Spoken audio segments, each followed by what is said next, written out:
Hey everyone, it's been getting a lot of attention lately, the Gretsch G6134T-58 Vintage Select Edition Penguin in vintage white. I kept seeing it pop up in forums and even a few pro players were talking about it, so I figured it was worth checking out. Link is in the description if you want to check the product details on Amazon. First thing that stood out was the chambered mahogany body. It's not just for looks, it actually makes the guitar feel lighter in your hands while still keeping that classic Gretsch tone. I took it to a small jam session last weekend and the difference in comfort over a solid mahogany body was noticeable, especially during the second set when my arm was already tired. The chambering takes some of the weight off without sacrificing sustain, which is perfect if you're playing a full set and don't want to feel like you're lugging a brick around. The Bigsby tailpiece is another feature that's getting people excited. It's not just for show, it gives you that classic vibrato you hear on so many vintage recordings. I spent a few minutes just bending the strings and adjusting the tension, and it felt smooth right away.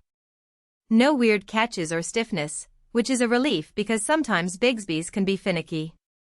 If you're into that old-school rockabilly or country sound, this tailpiece makes it easy to get that signature wobble without fighting the guitar. The dual-coil pickups are where this guitar really shines. They're voiced warm and articulate, with just enough bite to cut through a mix without sounding harsh. I plugged it into a small tube amp and played some classic rock riffs, and the clarity was impressive. The neck pickup has this singing quality that's great for leads, while the bridge pickup keeps things punchy for rhythm playing. It's versatile enough that I didn't feel like I had to switch guitars halfway through a set. The mahogany neck and ebony fingerboard are a killer combo for playability. The neck is slim and fast, which is ideal if you like to move around the fretboard.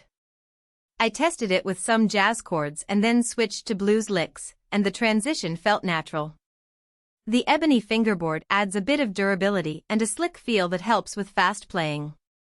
It's the kind of neck you don't have to think about, it just does its job. The vintage white finish isn't just about looks, though it does look stunning. The gloss is subtle, not too shiny, so it doesn't reflect light all over the place when you're on stage. The color itself is timeless, it's the kind of guitar that looks good in photos, on stage, or just sitting in your living room. It's not a finish that dates itself, which is something I appreciate when I'm investing in a guitar.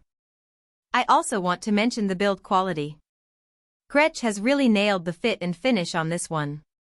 The fret edges are smooth, the hardware is solid, and everything lines up perfectly. I didn't have to make any adjustments out of the box, which is a huge plus if you're someone who just wants to plug in and play. It's the kind of guitar that makes you wonder why more brands don't put this much care into their mid-tier models. Now, let's talk about a couple of things to keep in mind. The chambered body does reduce some of the resonance compared to a fully hollow guitar, so if you're after that deep, booming tone, you might want to try one out first.